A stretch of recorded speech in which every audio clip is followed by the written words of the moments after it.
Namaskar. Welcome to another episode of Editorial. Okay, the question I want to ask tonight is can Mr. Narendra Modi be defeated? Can Mr. Narendra Modi, Bharatiya Janata Party government be defeated? Do the opposition, do they have the strength? Do they have the strategy? Do they have the numbers? What does the number say?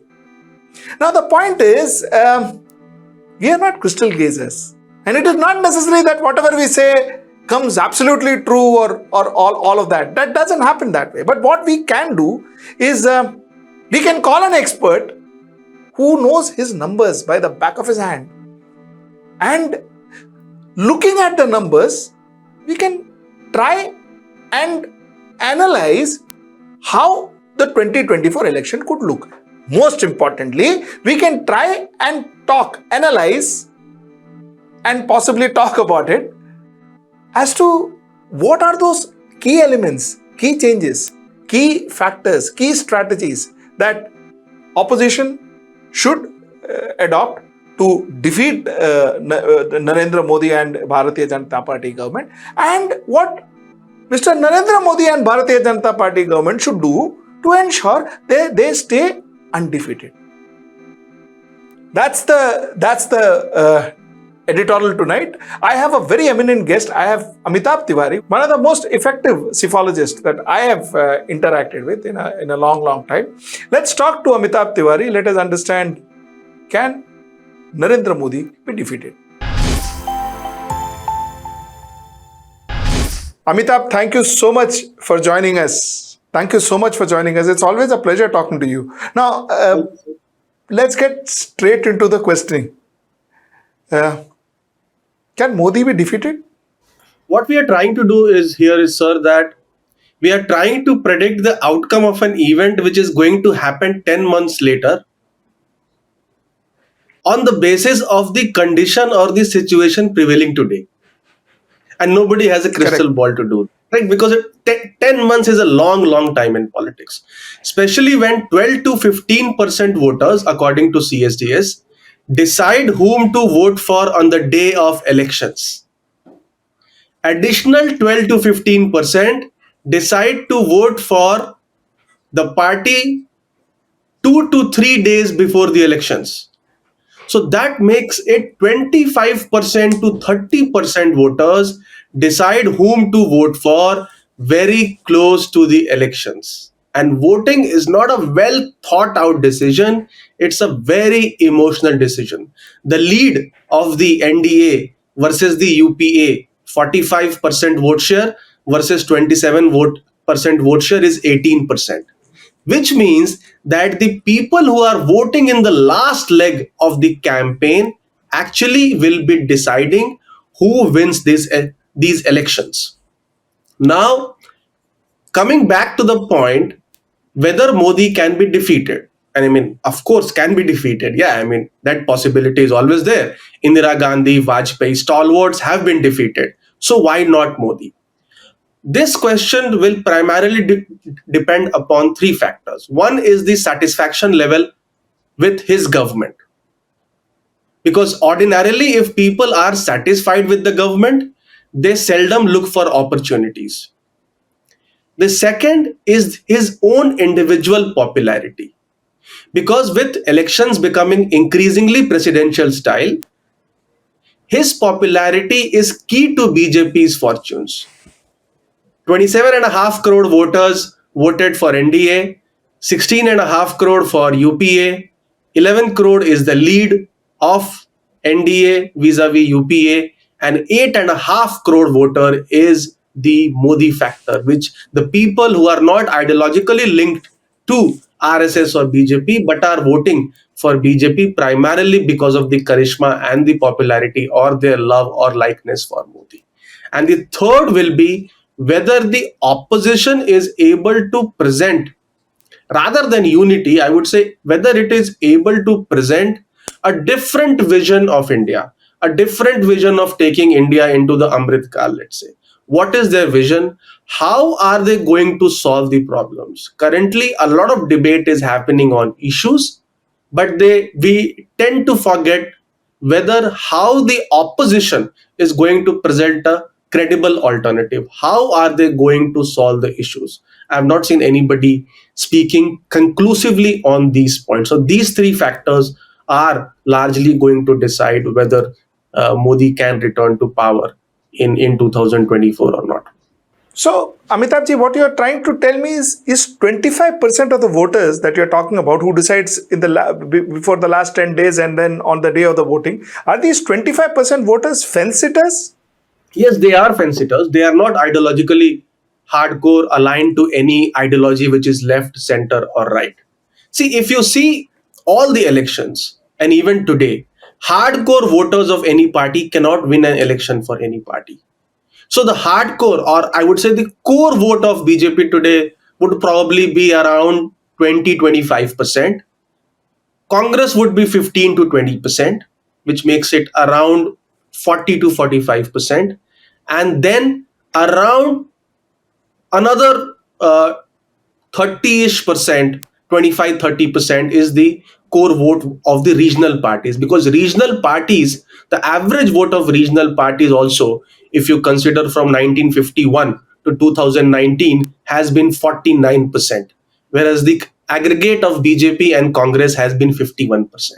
So they are also a key player in the national elections. So 20 to 25 is BJP core vote, 15 to 20 would be Congress, because Congress has bottomed out at 20% in the last two elections, and another 25-30% is regional parties, which leaves 25 to 30% fence sitters, neutral, swing, not aligned to any particular ideology voter who may go with the flow. That is why we speak a lot about हवा किसकी है, माहौल किसका बन रहा है चुनाव में, who might then tend to go with the flow. If you go for any team lunch, Sujit ji, there are people who would, if you ask them what they're going to eat, they would say, जो सब लोग खा रहे हैं मंगा लो. There are many people in any team, in any organization you go, correct, who do not have their own preference per se. So these are the kind of people who would tend to make a decision at the very late, depending upon who their friend is voting, किसका माहौल है, कौन जीत रहा है, opinion polls what they are showing, who is leading in the polls, etc. So, Amitabh ji, then in that case, if I say that these 8.5 crores voters that you mentioned, are they part of that 25% indecisive or fence sitters?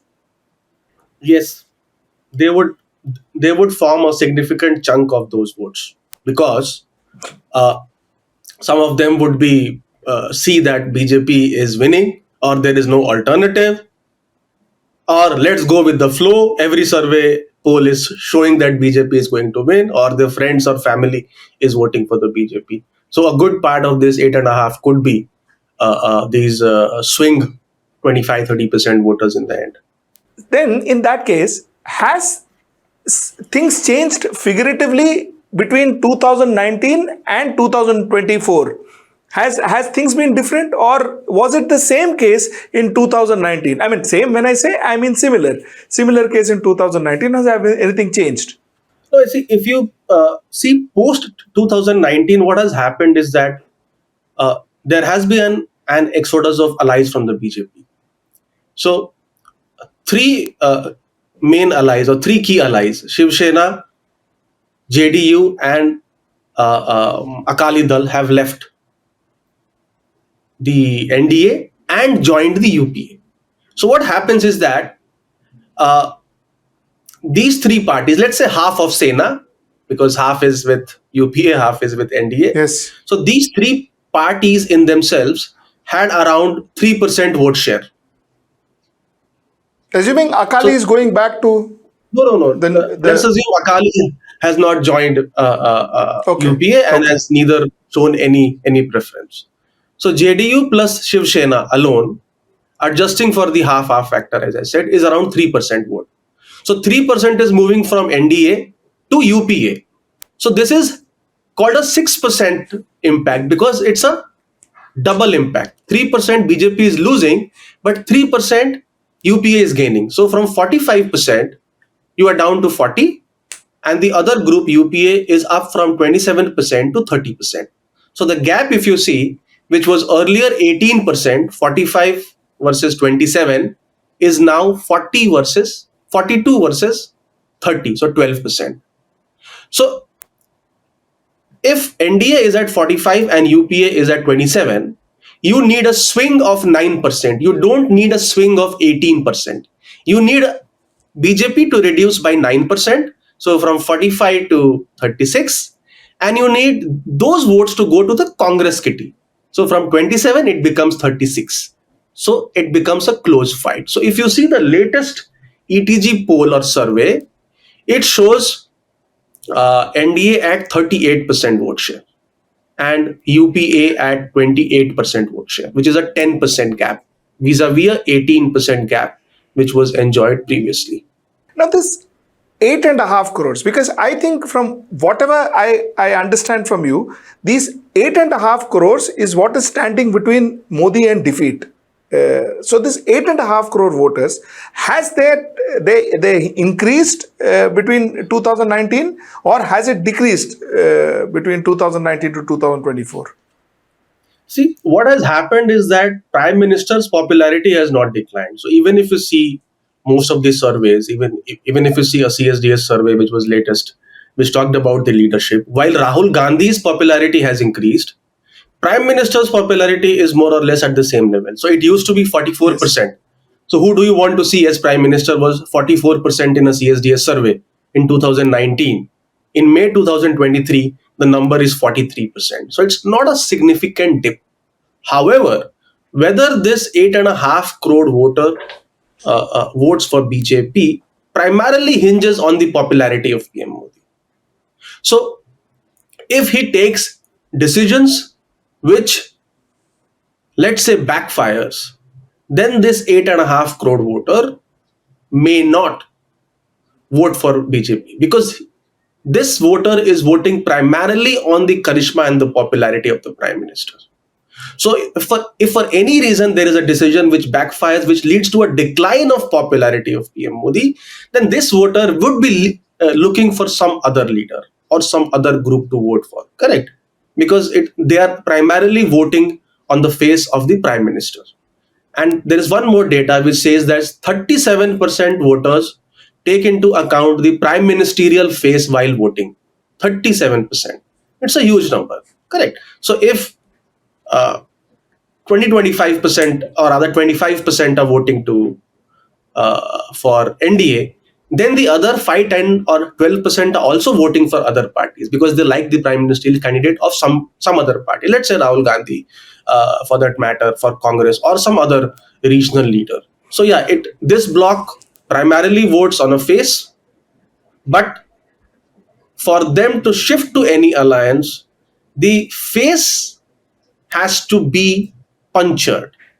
Has to, I mean, the face does not have to remain a face per se. Correct. Otherwise, they would continue to vote for the same person. Amitabh ji, I've been constantly saying that to fight Modi, you need another leader of that caliber. I'm not necessarily saying a prime ministerial candidate, but we have seen it historically. When one had to fight an Indira Gandhi, you needed a Jayaprakash Narayan. And so a face can be fought by face. An orange is versus orange. Orange cannot be versus apple. So that's you believe in this theory? Yeah, because 7% people are voting in the name of the prime ministerial face. So if the opposition does not have a prime ministerial face, then it excludes this large chunk of voters from its target audience. So there is a lot of talk about let's not have a PM face. Let's go into the elections without a PM face. That's fine. But then 37% voter will see only Modi as the PM face and no other leader as the PM face. And Tina would be applicable because there is no other leader who they see as a primary challenger to Modi. So yes, I mean they will have to present a face against Prime Minister Modi in 2024. Otherwise, they will lose a significant chunk of votes. Amitabh ji, let's go to another section of this discussion. Which are the states that you think will play key role in these elections? A. B. Which are the states that could throw up surprises? Yeah. So essentially, if you see three states, UP, I would say undivided Bihar, so Bihar and Mhm. Jharkhand, and Maharashtra. These three states, out of these three states, BJP won 86% of the seats in these three states.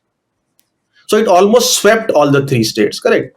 64 out of 80 UP, 39 out of 40 Yes. Bihar. When I say BJP, NDA per se at that point of time, Yes. and Yes. Yes. 41 out of 48 Maharashtra. So, and the tally in these three or four states, because we are taking Jharkhand also, comprises of or accounts for 45% of NDA's tally. So almost half of NDA's tally is coming from these three states. So these three states are very important. That is why and in two states, allies have shifted to the UPA, which is the other contender. And that is where the game is becoming complicated, because now you have Bihar, wherein it is very difficult to win 39 out of 40 because JDU has shifted to Mahagathbandhan or UPA. And even in Maharashtra, at least half of Sena is now with UPA, and that's why we've seen the half of NCP probably getting pulled towards NDA to make up for the loss of vote share. So these three states are fairly important. In UP, somehow it seems that BJP still has the edge because the two primary opposition parties, Samajwadi Party and बहुjan Samaj Party, are not on talking terms, and they had already presented a unified challenge to BJP in 2019, where they had failed. So, because of some issues with the transfer of votes, and because those two parties have been at loggerheads for a long period, somehow the alliance there did not work. So, it seems to be better placed, or if not worse placed, in UP, but in Maharashtra and Bihar, there is bound to be some leakages. If you go by the ETG's latest survey for Times Now, almost 30 seat loss it is projecting from these two states alone. So, which So is, that's a huge loss. yeah, sorry, 80 seats they had won last time. NDA per se. So there was a survey in Maharashtra which said that this time around the Mahavikas Aghadi could win 22 seats in Lok Sabha.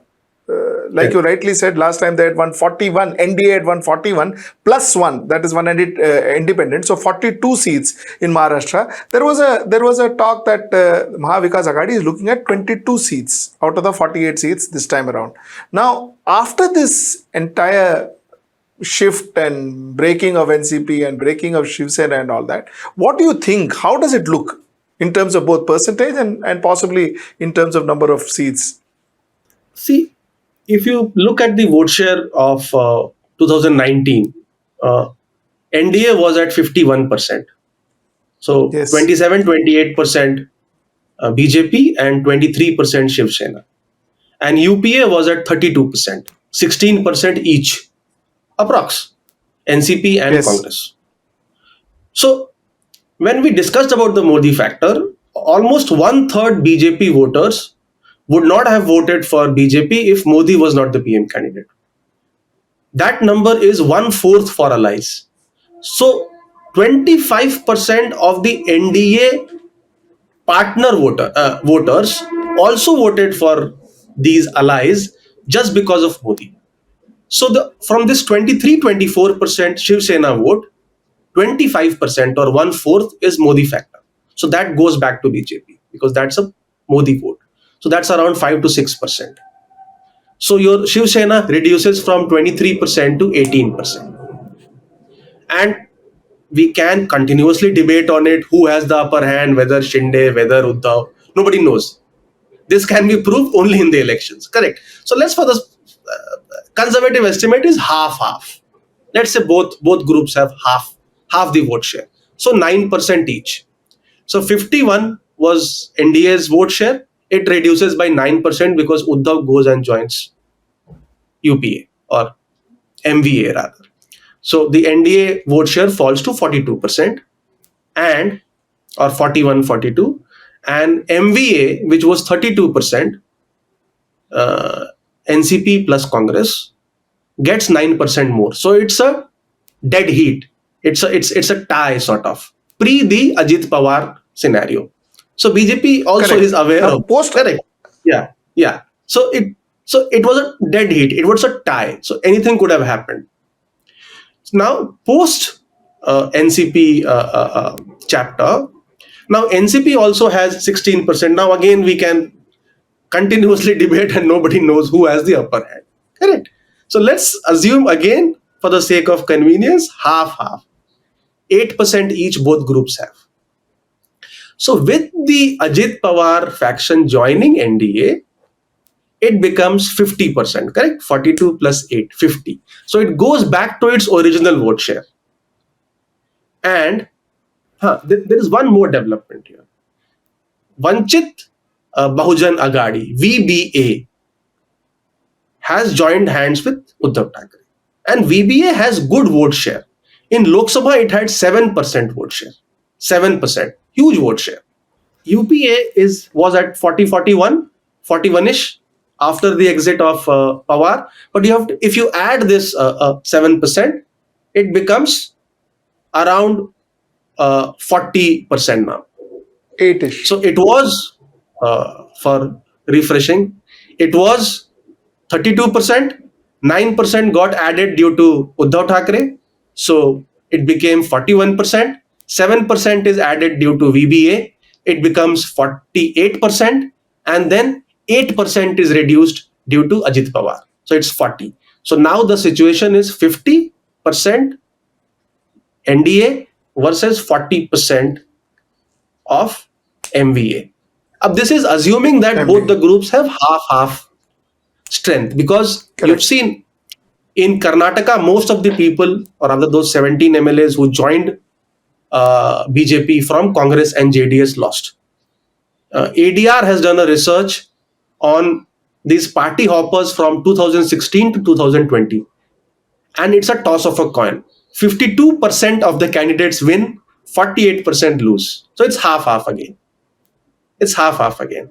So some may win, some may lose. So by bringing in Ajit Pawar, BJP gets a buffer. Gets a buffer because of Correct. this realignment of. So, Amitabh, there are 2-3 things that we need to figure out too. See, the fact remains that figuratively perfect what you said. But then there is also figures that Modi has come down as far as popularity is concerned in Maharashtra. Maharashtra, the number of people wanting to see Modi as a prime minister versus the number of people wanting to see somebody else as a prime minister, the figure was very close. So it was some, if I remember right, it was some 48-42%. That's what the CSDS figure says. I'm not exactly sure, but that is close to the figure. So the point is, Modi popularity has come down to a certain extent.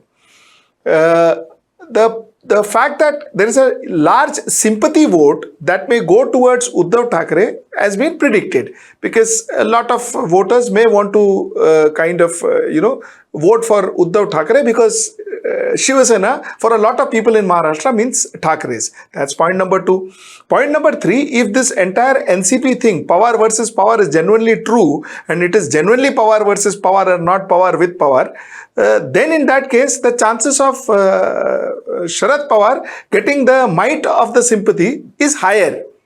Because one saw that the outcome of 2019 elections, where he stood in that rain and spoke, which actually changed the scenario of the fate of MVA to that extent. MVA wasn't there at that point in time, but the NCP Congress alliance. So optic-wise, there is a fair amount of chance that the advantage, a little bit in terms of percentage, may be towards the people who are currently playing the victim cards, that is NCP Sharad Pawar and Shiv Sena Uddhav Thackeray. So that's number 1.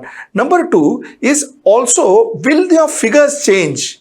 Because now what's going to happen is anti-Bharatiya Janata Party vote may now this time go to Congress, for instance, in a place where Ajit Pawar faction person stands. that entire constituency, which would have normally voted for the non-BJP vote, would have gone either for would have gone for NCP in normal cases. This time around, will go to Congress. So, do you think, therefore, there will be one that major difference in some? There will be some difference in the figures. See, of course, when parties join hands, there is never a seamless transfer of votes. So, as you mentioned, when let's say Ajit Pawar faction candidate stands in the elections from NDA side, then the minorities who had voted for the Ajit Pawar faction may not vote for Ajit Pawar candidate and may look to vote for MVA or others, because others also are a significant chunk in Maharashtra. However, they might get crowded out because now from 4 parties we have 6 parties now. We might have 6 parties now.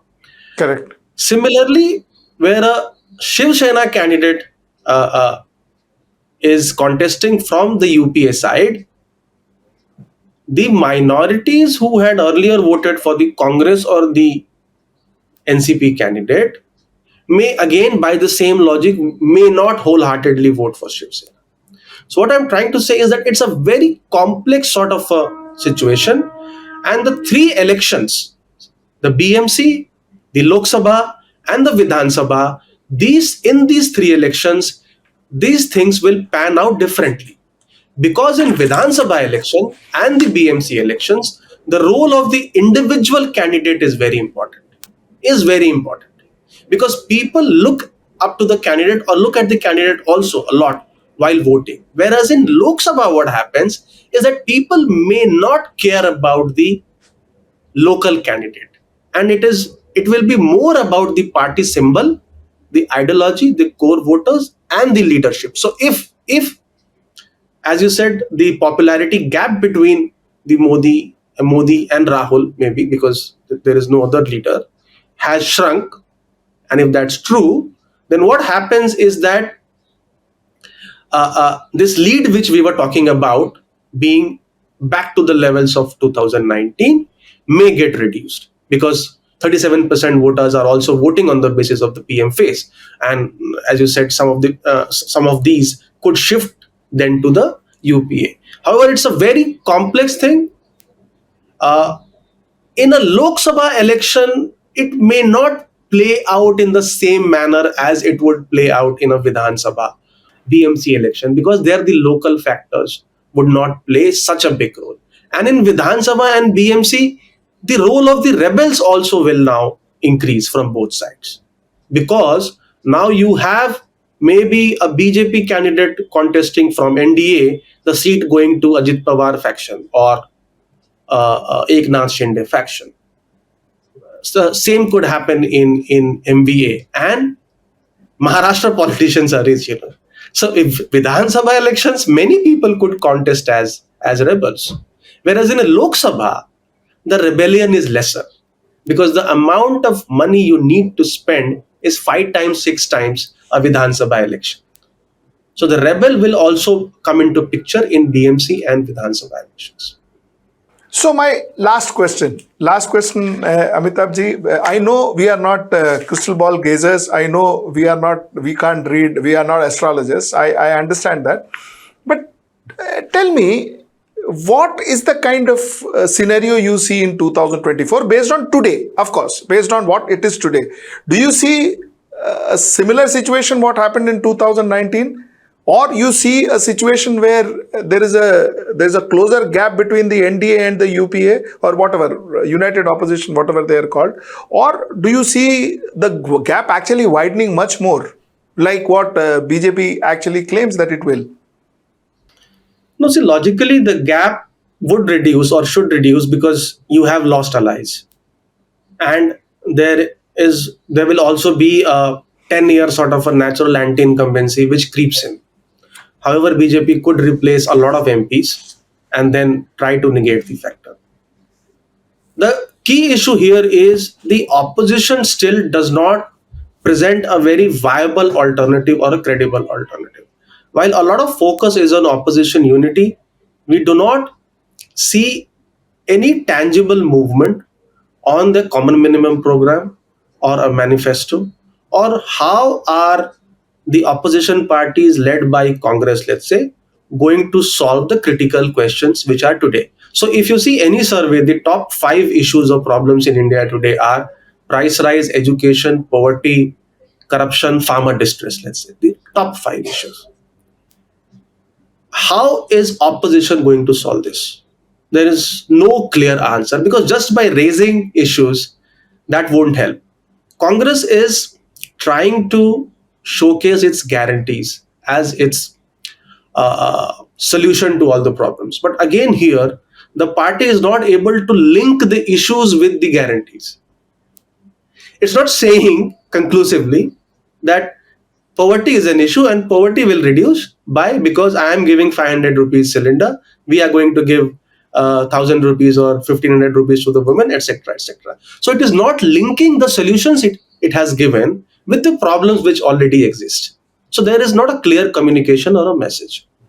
Number two, its states like Himachal and Karnataka have not effectively implemented also what they have promised. So there is no, like, there was a Gujarat model of development, let's say, whatever it is, there was a Gujarat model of development, at least on in discussion among the audience or the voters in 2014. There is no Congress model of development. It has not established any model per se yet. If it wins Rajasthan, then probably it can showcase the model, the Ashok Gehlot model to the people and go to the voters and seek a mandate. So I think there is where the crux of the issue is, that they need to come up with solutions and an alternative vision of India. Let's say the what is the economic policy, or let's say the method of BJP. BJP believes in a top-down uh, uh, approach wherein you create or you do big infrastructure projects, and the trickle down effects of those projects reach the common person in terms of jobs, in terms of opportunities. Whereas I think, and please disagree if you do, that the opposition of the Congress model then has to be a bottom up approach. And that is what it is saying essentially, correct? That there is a big gap, a big income disparity in India, 80-20. So, first we need to bring the 80% people who are earning probably even lesser than the per capita income to a basic standard level, and then we will talk about infrastructure and everything. That is what the APS model is, and probably also the Congress model is, correct? But this is also not being effectively or clearly communicated to the people in pure and simple language, because these two are alternative visions. So the alternative vision of the opposition is not clear what it is. How will it become the top three? Because ultimately, I mean, Congress also would want India to become a top three GDP country by, let's say, 2047. But yeah, but we would do it in a different fashion than what currently BJP is doing. So the communications of Congress somehow, still, I would say it's not up to the mark, or it's not able to convincingly explain voters as to what it wants. Mohabbat ki dukaan and all is fine, but people are struggling for their basic needs today, correct? So rather than Mohabbat ki dukaan, you have to say, okay, how will I solve महंगाई? How will I solve unemployment? How will I solve corruption? When in very clear 3 to 5 steps for each of the issues. Amitabh, very well put, because 3 points that you made, which is very clear, is A, the fact that there has to be solutions. You just can't be talking problems and getting away with it. And isn't it very ironical, Amitabh, that roti, kapda or makan has been a problem in 1946, and it is still a problem. It still lingers. That problem still lingers. We have not got away from it. So that's the point that Mr. Amitabh Tiwari was making. Absolutely valid points. That end of the day, if you need to show an alternative, you need to give an alternative. So that's the point we end our show with. Thank you so much. Thank you so much, Amitabh. Thank you so much for being in the show.